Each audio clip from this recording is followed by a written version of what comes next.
Formal intro here. Hey, everybody. Thanks for tuning in. Justin here from RideCX. And today I'm chatting with David Sheek. David is an athlete, cycling coach, team director for the SDG Factory team, and most recently, along with Amanda Nauman, the co-founder of the Mammoth TUFF. David, welcome and thanks for being here.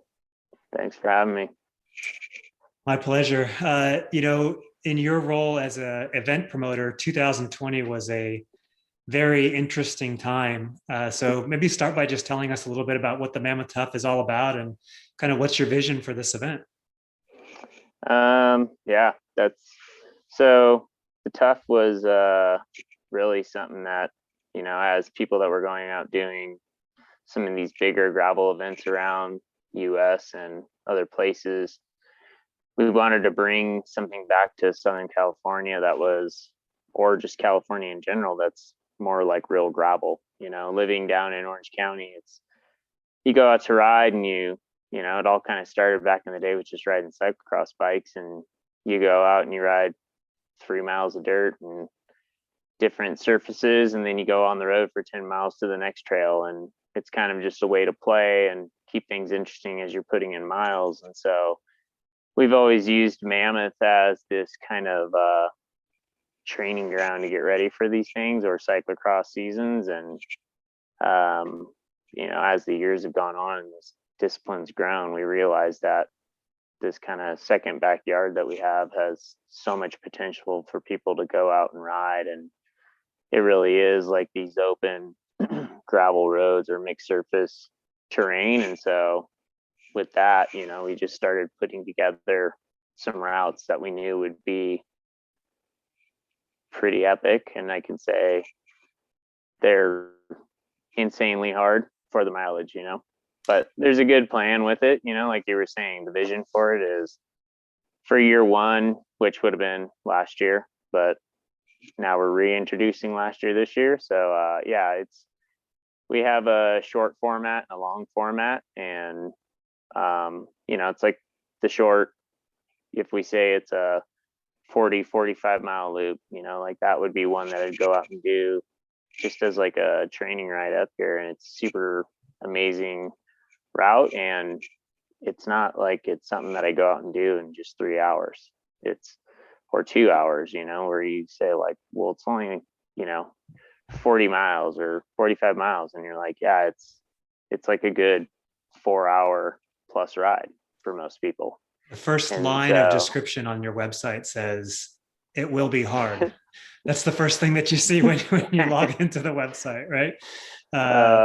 It's not a lie. Like I can say, this is a good week to talk about it all. And we talked about it before you started recording. And this week I did a little test and brought up, somebody who's completely new to gravel and somebody who's been up here riding before. And I've coached for many years, and I know, how strong he is. And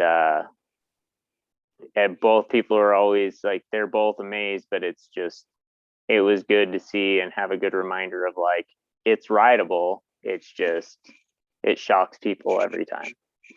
And next Thursday, I'm going to go out and ride the whole course for the first time, putting all the pieces together. Yeah. I won't say the exact mileage. We'll say it's 100 plus or minus. But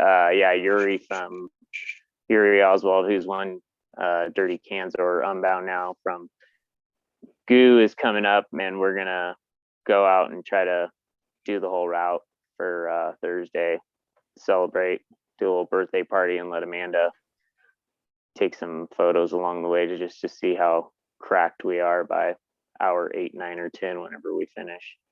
So for anybody watching or listening that's not familiar with this event, this is brand new, and 2020 should have been year one, your original date.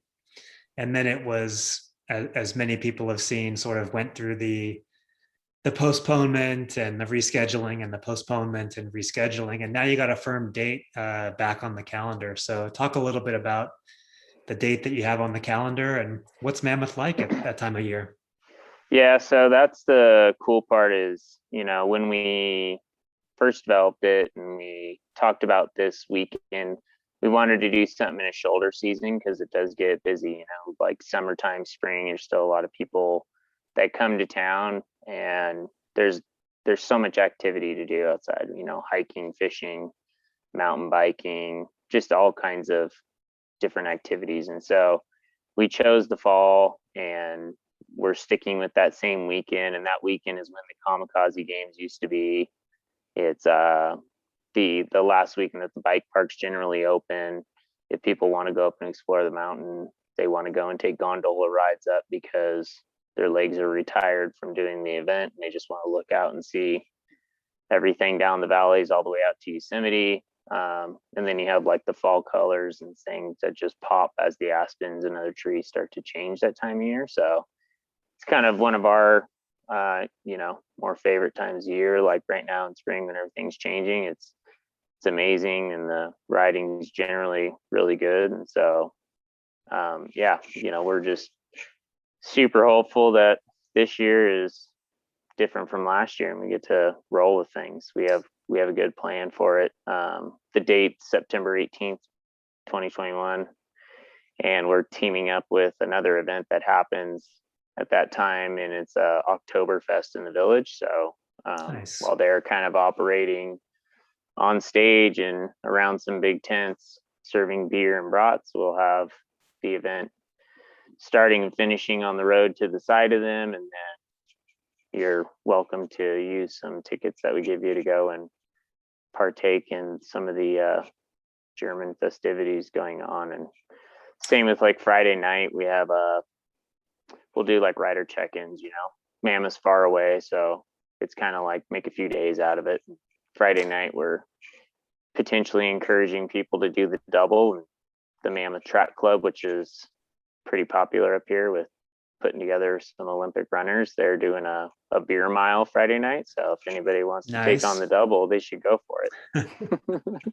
Might be a big award. Just be aware that the alcohol does hit you a little bit harder if you're not used to spending that time at altitude, right? Yeah, and the village sits at 8,053 feet. So yeah, it's you won't sleep well your first night at altitude. I think make sure you hydrate. Even since just you and I agreed to chat a few weeks ago, it seems like there's a lot of promising news, right? The CDC relaxing the mask mandate, and obviously the various, you know, government and local restrictions that you guys have to meet in order to put your event on. I know you had a lot of restrictions about how big the field can be and yeah, close proximity. And I think the good news is it seems like those restrictions are being relaxed, and the good news just sort of keeps piling up. So talk a little bit about, I know you guys are running a wait list, right? I think you're full or close to full, and then you're going to be moving people from the wait list to the real list as you're able to allow more people into the event. Yeah, and you know, like that's the part where there's been events this year that have already happened. Like Sam, who's a friend of ours over in Bakersfield's already run Rock Cobbler, and they had 400 and something riders. And you know, I can take that information to our counties that we're dealing with, but I have like 8 agencies that I'm dealing with, from Forest Service, Bureau of Land Management, Inyo County, Mono County, City of Mammoth Lakes, list goes on. And so because I'm in multiple areas, there's different tiers that things fall in. And so the way that this stuff has worked with the pandemic is based on your tier, you're going to operate in certain ways. And so California's plan is to open up June 15th. And so the way that we've just kind of worked with everybody to say is open registration, create a waiting list, and then instead of us making a bunch of like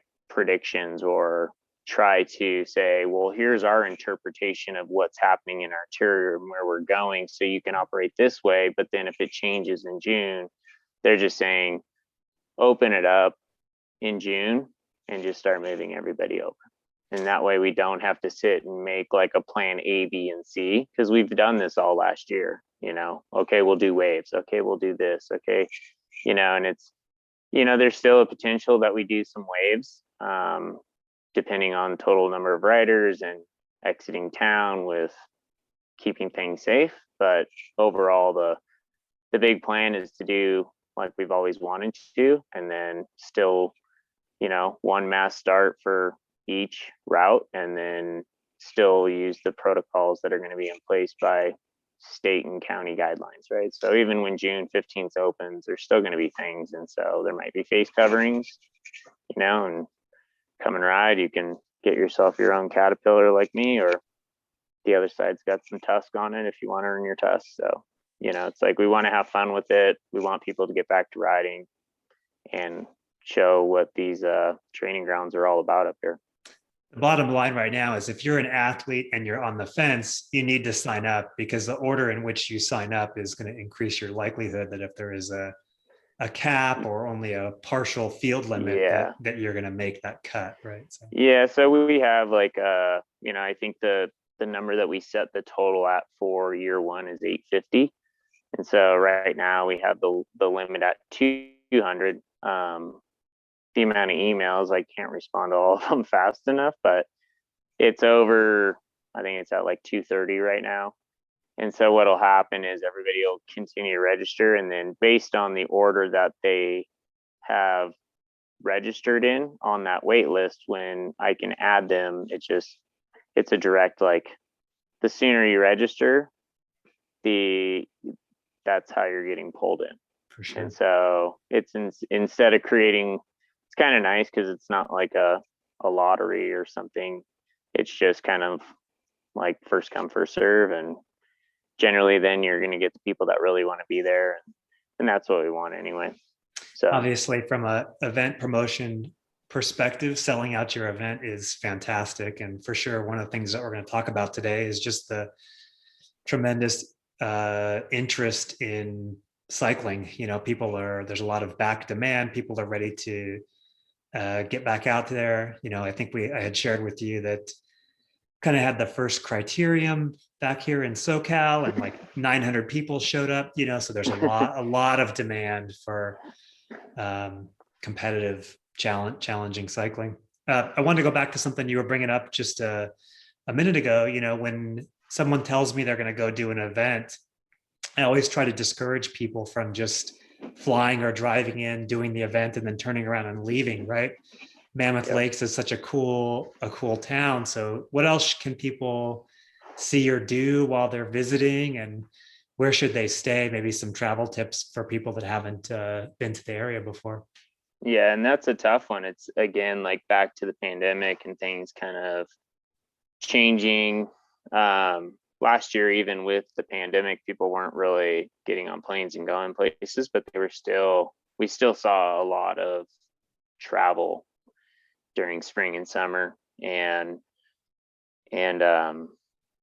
it's going to be very similar this year. But the airport in town is currently changing, and so they're moving it to Bishop, which is 45 to 50 minutes south of us. And the airport will start to operate next December, which doesn't really help us. But as we update kind of the travel page this week on the website, it'll start to explain more about, here's what it's like to land in LAX or Ontario, and then the drive time, and then here's what it's like to land in Reno, and then the drive time down. And Reno is probably the best bet. It's also the most beautiful drive in the world, coming straight down 395, and it's an amazing drive. So I can't say that it's a bad one, and the airport's super easy to get in and out of. So but into 2022, it'll be great for us to actually have more airlines and flights that are less canceled. Like Mammoth gets pretty windy, so sure 60% of the flights generally get canceled. So it'll be great for the future of town. But that's as far as the travel getting in.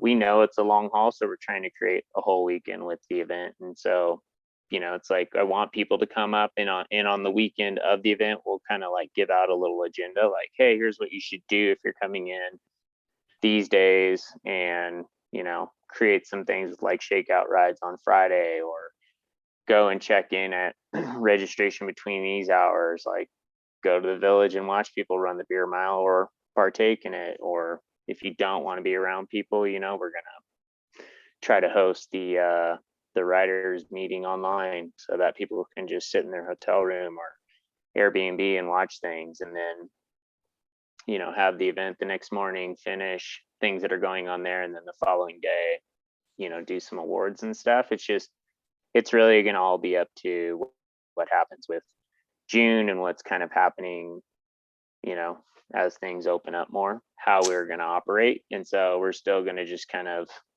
try to be creative, but still offer ways for people to be involved, because we want to create that community. Like, that's the thing I love the most about where cyclocross has been and this gravel stuff is, you know, you go around and you see everybody and you go and do these rides, and it's not just a matter of like doing a hard ride or racing it, but it's just an adventure, and let people Sure. go and ride, and at the end of the day, you know, like, have a beer and share their war stories. That's what's cool about it. About hot springs, are those close enough to where your event They is going to are. go down? Yeah, and so like that's the stuff in fall. Like, it is pretty cool. Temperatures start to drop a little bit. You can still go out and sit in the hot springs. Both courses will ride through the geological area, and you'll be able to, if I do put signs out, it'll be to point out, you know, things that people should look at, but I probably won't mark turns. So be prepared to guide yourself. You know, again, the goal is to train people how like the real gravel stuff works in the Midwest and other places. And so, you know, we want to teach you how to self navigate. And, but like that time of year, you know, the question here is talking about like what to do in town. And, you know, people come up and, like I said, like we're teaming up with Oktoberfest. There's the fall colors going on because of the time of year, and just depending if it's like the week before then or two that things really start to pop, or the week of and then after. Getting to the top of the mountain, people never been up there. It's 12,000 something feet. The views out to all of Yosemite Valley. You can see the backside of Half Dome, you know, just over from the main lodge down into the valley below it where the fires were last year. It's like there's Rainbow Falls and Devil's Post Pile. So people never seen rocks that are actually perfect vertical lines. Doesn't really happen, but they're there. It's amazing. Or 35 miles away, about a 45-minute drive, you can get up Tioga Pass. It's probably one of my most favorite places around here to go and just kind of, you know, get up into the high Sierra and see lakes, and you're right at the gates to go into Yosemite Valley. Yeah, if you haven't made this drive before, this whole area is mostly volcanic, or it's cut from glaciers, or both, right? And it just creates some Yeah. uh, really dramatic scenery, terrain. Um, you know, even before the pandemic, this gravel cycling explosion was already happening. Tons of interest, tons of bikes being sold, which, as somebody that's really into cyclocross, I love that, because it's a bike that somebody can use for their first cyclocross race. And I just love introducing people to cyclocross for the first time. Now, coming out of the pandemic, like we talked about, just tremendous demand coming up for this type of event where people may not be comfortable, you know, at the registration tent, in a criterium, in a pace line with 100 other people. But hey, the gun goes off and we're sort of spread out all over this long distance course. There could be, you know, a safety aspect. For somebody that's brand new to this type of endurance cycling, multi-surface scene, um, there absolutely would be people that would treat an event like this like a race and be highly competitive. But for a lot of others, their goal might be just to simply finish. So Yeah. how would somebody that's brand new, the shorter of your two courses, for example, what should they be doing for preparation to cross the finish line? Yeah. I mean, that's, you know, like, first of all, like the best way to say it is like everybody's goal should be just to finish. Like, that's number one. And then when it gets into this world of these gravel races, like, you got to think of them as an adventure, right? Like, it doesn't, you can go out and try to be at the pointy end, but at the end of the day, like, you're going out for this adventure. The stuff you're carrying isn't like sitting in a crit, you know, it's not like a mountain bike race. It's definitely not cross. You're not pulling in, like you were saying, like to the pits and changing bikes or having somebody help you out with something. It's like you have to learn to be self-sufficient. And so, like we were kind of mentioning, like it's a good week to talk about it because I brought somebody up who's completely new to all this, and I've done gravel camps in the past, and some of the things that I talk about is like, what do you carry, and like, why do you need this, and so, and then beyond that, it kind of gets into this area that we're in, because I would say, I don't even want to put a percentage on it, but most of the course you're not going to have service. So, tonight if I go out for a ride, one of the things that I'm going to carry with me is an inReach, because there's no way to communicate. Right. So if I do need help, I need to let somebody know, and this is the only way, by satellite, to send a message to let them know that I need a ride, or I'm injured, or something else. And so, during event time, it's not like necessary, but it is one of those things that like we start to train people, like, how do you think when you're, because it's different. You're not just going out for a ride, you're going out into the backcountry. And so when you get out into the backcountry, you have to learn to kind of be self-sufficient. But when I take people from these other realms and we look at the training and stuff around it, it's like, one, you got to have fitness, and you got to start to do a little bit more volume, and you got to make things, like when we go and get ready for, I guess the best way to explain it is, when we go to get ready for something like Unbound in 200 miles, and, Amanda's won it twice, and people always ask me, do you go ride 200 miles to get ready? And I'm like, first time I ever did that race, the longest ride I'd ever done was 130 miles. And I was like, just like the fear level was, I was out of my mind, because I'm like, I know we're not going fast. You're on gravel, and then you see some of the gravel there, and you're like, this is huge. And so you're going to be out for a long time, but it's more about fatigue training and stacking days together that equal up what that hour 6, 7, 8 are going to feel like, instead of trying to, like, be this weekend warrior, like, I need to do 100 miles every weekend. Like, no, you don't. You need to be smarter, because like more isn't always more in a lot of cases, and it's more about the quality of the training. So it's building fitness, but being smart about it, and then starting to understand things with, like how to eat and drink, because nutrition and hydration, it doesn't matter how fit you are, if there's no fuel in the tank, you're not going anywhere. And so everybody always asks, like, how is it, racing and riding with Amanda, and like I joke about, like, I know where our numbers are, and I know you could compare things and say they're not really comparable, but if we've raced that thing together 6 times in Kansas, 200 miles, she's caught me or passed me 5 out of 6. And it's not because she's stronger, it's because she's really good at her nutrition and hydration. And because of that, she can stay at a steady pace all day long. And so people think that they need to have this like way to go ride, and they need to go hard. And it's not about that when you're doing long events. It's like, how do you pace yourself, and what are the ranges you should stay in that you can be there all day? And then saying, okay, I'm at my limit and I should back off or stay with this group because I'm moving faster until this next section. And so it's like you start to learn, pacing and stuff. And so it's like putting pieces together. But I always start with like, let's build your fitness, let's understand nutrition and hydration, and then how to start to understand how to race or ride these things and communicate with groups, and then how to be self-sufficient on the bike, right? Like, what are the things to carry, how to use them, why to carry them, because people in a crit race aren't carrying a rolled up piece of duct tape that's 2 feet long to fix things.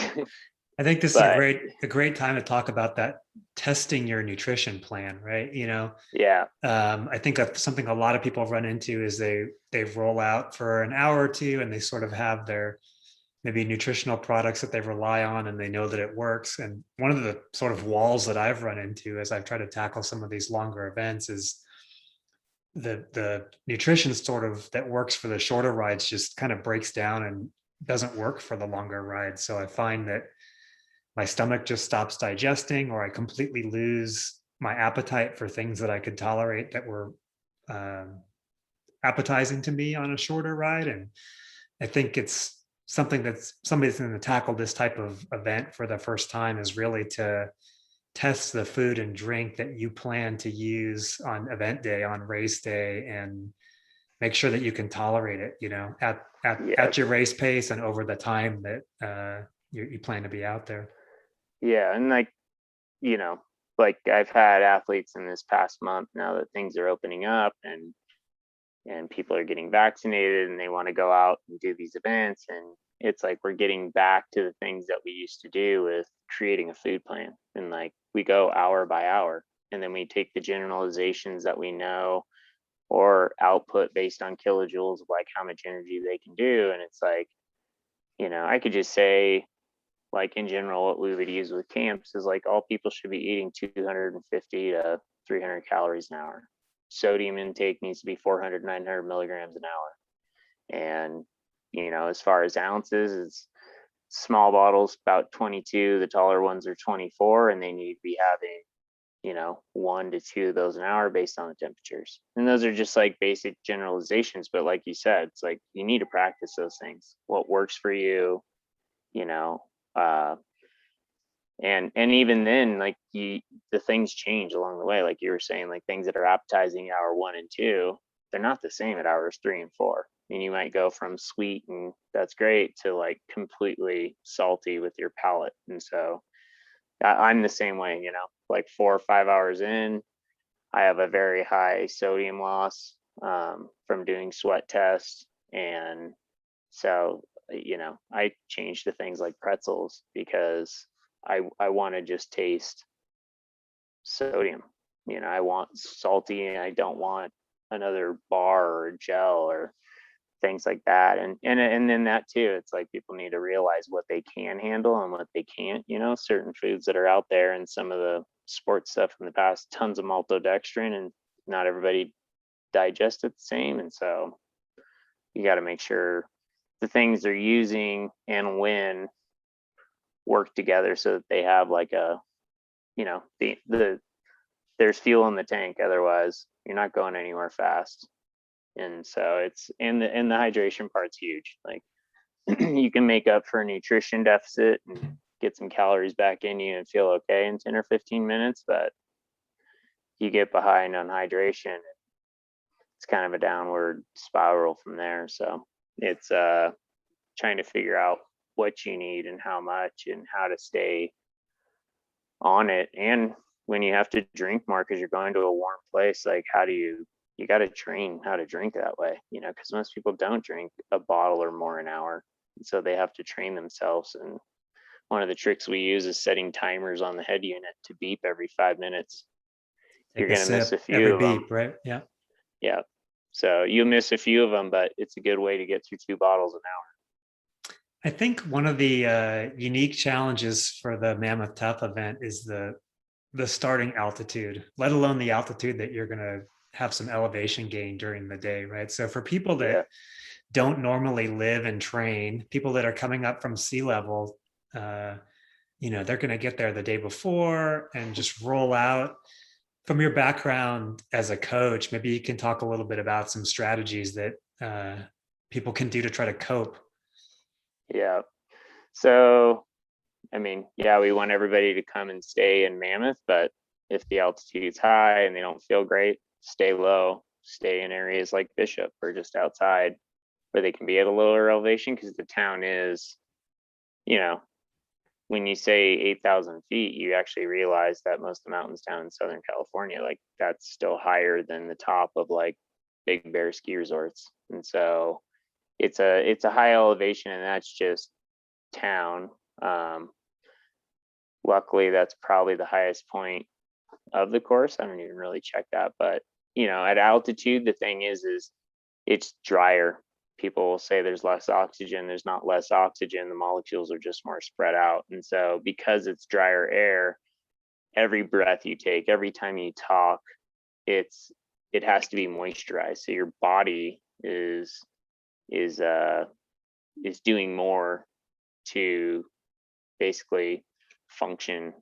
And so you need to be hydrating more. And so hydration isn't just drinking water. People need to take in sodium because they need to retain fluids. And so, yeah, like things they can do and they can practice using, it's like hyperhydration formulas with like, Osmo and Scratch have them. And so it's these big kind of like sodium drinks that are going to help get their blood plasma levels increased. And then as you sweat and do other things, you're not, you have like more fluids retained here.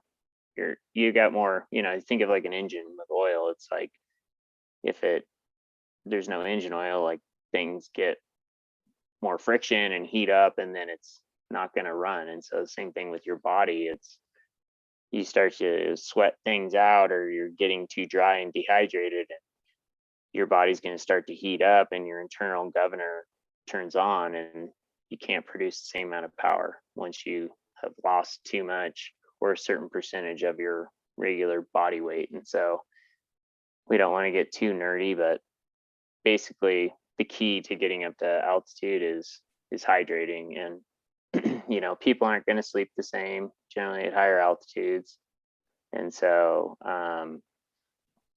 it's not really that big of a deal.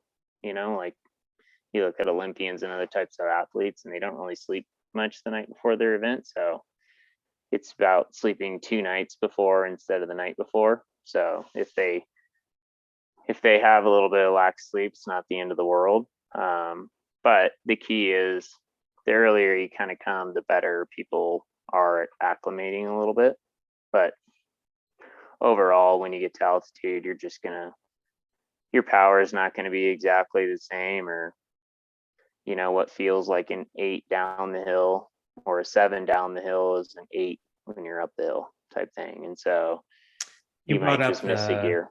You brought up that goal of finishing, right? Everybody's goal should be to finish. And I've done very poorly the day after going up to altitude in previous athletic endeavors. And I sort of know in advance that first day is going to be really rough, right? So you sort of have to be prepared to roll out, see how you feel, and adjust your strategy to make sure that you cross the finish line, right? Yeah, and that's one of those things. Like if people traveled up on like a Wednesday in the evening and they're hydrating on the way in, and then they have Thursday and Friday to do some light spins and make sure that they're kind of, just functioning better, like that's a good way to think about it. Or if they're coming up Thursday and they have Friday to go spin out the legs, like that's a good plan to really try to feel better for a Saturday event.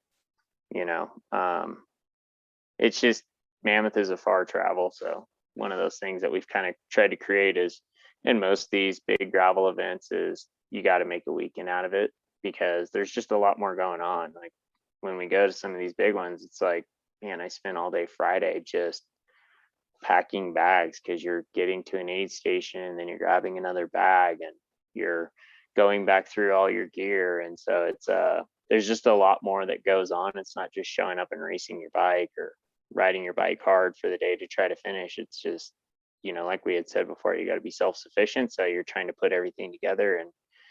And when people train to do these things, it's like, take the time to take care of yourself and get what you need to be able to kind of make it and be successful. Like that's important too. Give yourself time to adjust to the altitude a little bit. But hydration's key for sure coming to altitude. Aspirin can help if people are getting headaches, just doesn't help performance when they're riding their bike. Let's talk a little bit about this need for self-sufficiency. I've been watching the Red Bulls had free coverage of the World Cup mountain bike events, right? And cross-country mountain biking has changed a lot since I first started cycling, right? Yeah. I'm old enough that I did mountain bike racing in the 1980s, and they would fire the gun and you would ride off into the forest, and 2 hours later you would come back You on come back, a yeah. big loop, right? And there was nothing out there. There was no cell phone, there was no pit zone, right? And Yeah. you fixed it yourself, or you walked back to the starting line. um, I was watching the Nova Mesto World Cup, and the pit zone that the athletes have in modern, cross country Olympic mountain biking, it's like a NASCAR crew, right? They've got three guys in their pit box doing, fast wheel changes, and that's fun too. I think that's an aspect that I enjoy with cyclocross, is that pit crew becomes part of the race result and contributes to the outcome, right? But 100%. the reality is, these, super endurance all day, especially this one coming up in Mammoth, where you're not going to be in self service. You have to be self supported, and that includes everything from stuff to fix on your bike, to your body, to weather gear, to needs that you didn't anticipate. So for somebody that's coming into town, for the first time and doesn't have that background, what do they need to carry that they might not be thinking about for an event of this magnitude? Yeah, and like people should pay attention to, most of the promoters do a really good job of creating these riders guides, or they call them like a rider's Bible for each event.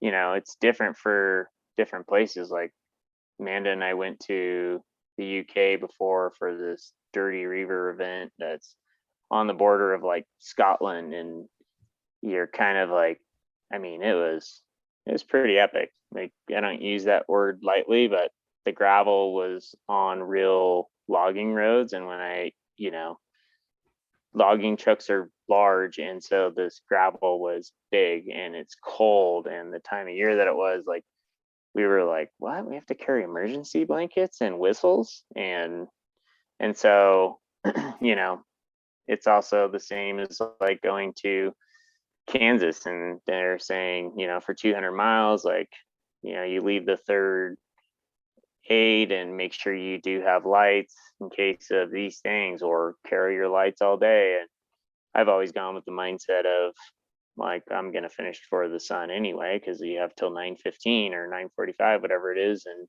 there was a year that there was a train stuck on the tracks, and all I brought was a blinky light.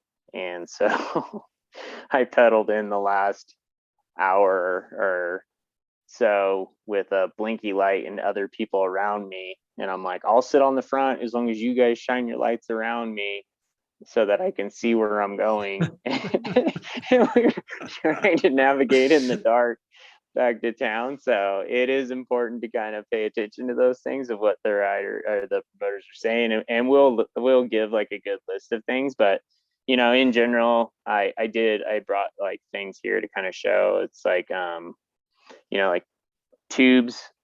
Everybody should carry tubes, but for gravel, it's not just one, it's multiple. Make sure they fit your tires. They don't always have to be just in a saddlebag, but saddlebags are different too. Like, I don't carry a saddlebag like I would ride on the road. Like, this is bigger. I can fit 2 tubes. I can fit a mini pump in there. I can fit another canister with so it's like I use an air cartridge first. When that runs out, or if it didn't work, then I go to the hand pump. When I get my second flat, I go to that. Sometimes you don't get a flat. Sometimes you get a lot. There's been a year where I was in Kansas, and there's a rider with us, and he goes, "That's number 7. I'm done." And I'm just like, "What? 7? Who even carries 7 tubes?" Like, I was afraid that year, and I carried 3. But the only thing I was thinking is, man, there's some other options of tires out there than what those things are, because that's a lot of flats for a day, or maybe you need to run some different pressure. So yeah, like tubes, you always want to carry more than one. When you get to an aid station, if you used one, take another. So it's like, you want to be prepared. You want to have things ready for when you get to those next sections. When we talk about like multi-tools, it's not just that lightweight little kind of rinkety thing with a few pieces on it. Like, I actually use like Pro Shimano. They make this one that actually has like a full chain tool and other things in it. And then there's everything on here from adjusting brakes and pedals and just about anything that I need to fix. I can fix with this. And then I also carry a like Wolf Tooth makes a good thing for taking off a chain link, and then inside of it, it opens up and there's 2 more links that you can put in there, 2 sets. And so if you break a chain, it happens, you carry extra links with you so you can put it back together. A spare master link for your specific make model of chain. Yeah, exactly. weighs nothing and is a great extra item. And I think this is a great time to, you talk to a lot of people, especially people who they might be new to this type of event. And they're like, well, I'm not going to carry that because I don't know how to use that anyway, or I don't know how to fix my bike if that mechanical failure happens. You should carry this stuff anyway, because if you have it, someone else could help you use your spare, even if you don't know how to make that repair. Yeah. Right?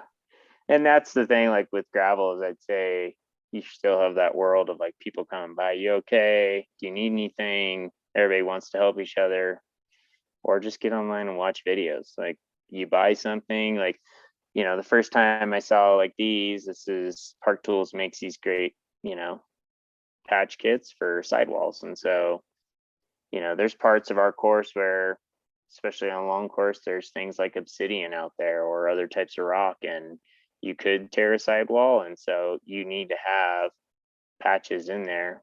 So if you have too big of a tear in a tire, it's not going to seal itself with sealant, if you're running tubeless. And so you have to be able to put things in there. I also bring like a, duct tape that's rolled up, a foot or 2. And there's been times where first 15 miles of an event before, like I had, I think 2 of these taped on the inside of the sidewall. And then I had a wrapper from a bar behind it and duct tape after I had dried out the entire side of it, because the sidewall tear was so long. Yeah. It would have just continued to rip the tread away from that, from the rim. And so you got to get creative at times to get to the next kind of aid station. And then, the way that these events are usually set up is you have a crew that's there to give you the things that you need. And that's where you leave things like spare tires or, a second pack that's filled with things. But kind of getting back to, it's like I said, like there will be list of things to bring.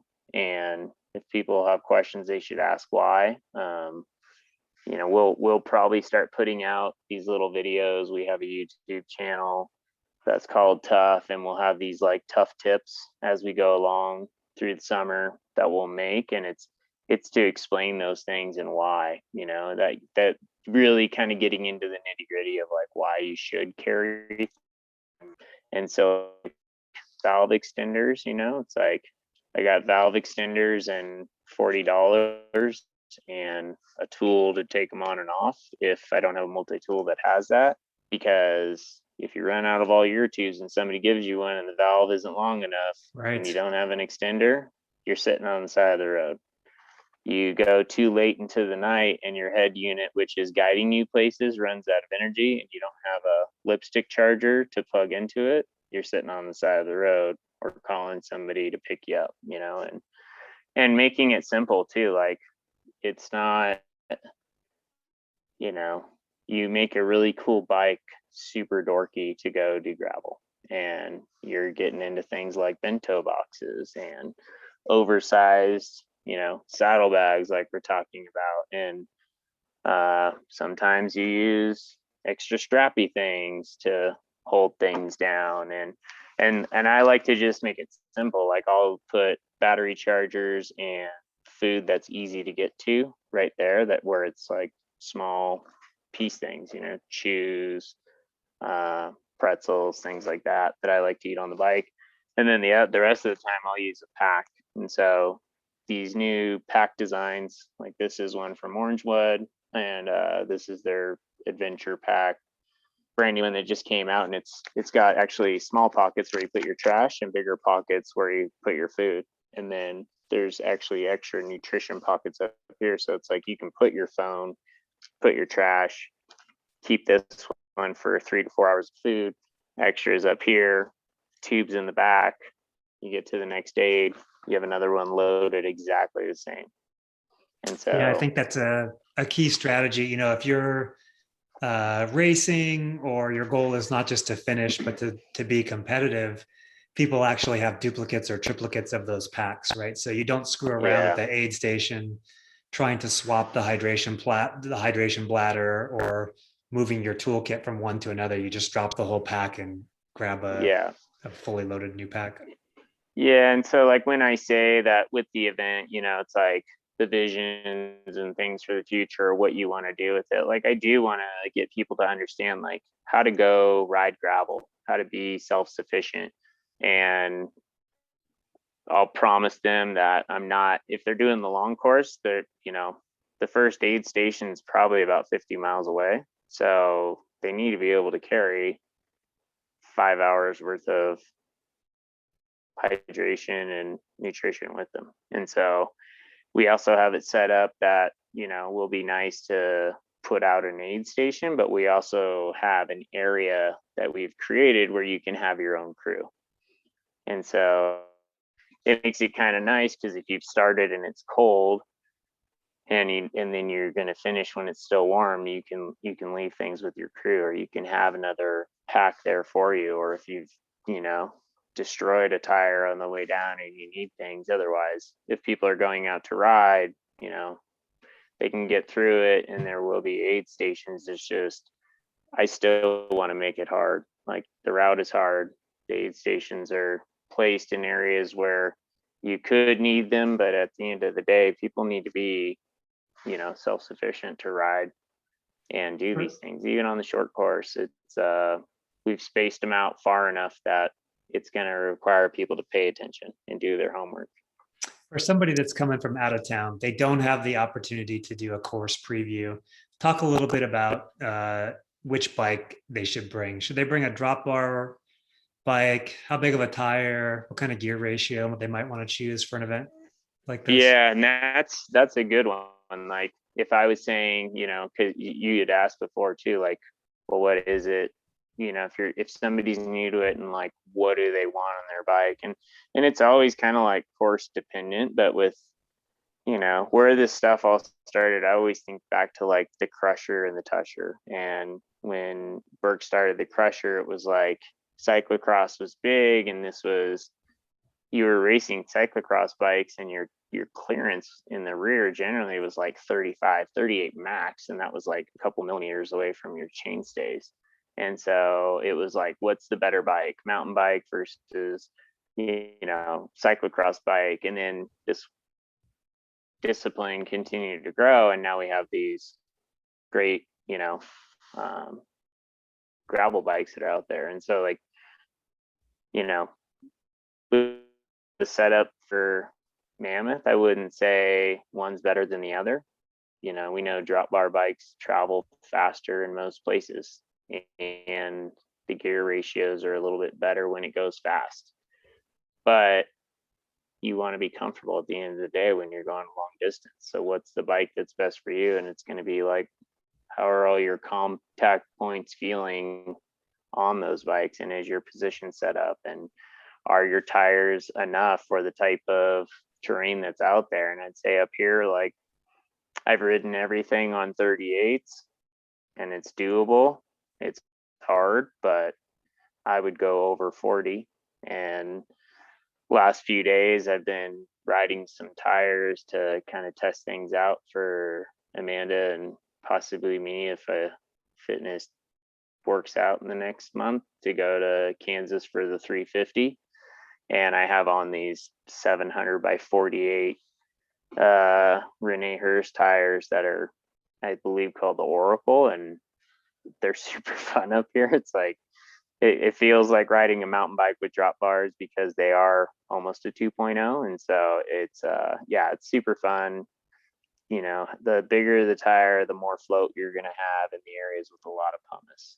The name Tuff came from, like you were talking about, volcano and the debris that's left behind. And there's a lot of pumice out there. There's a lot of obsidian and other types of rock that are broken down, and it makes it so that some of the areas are a little bit softer than they need to be.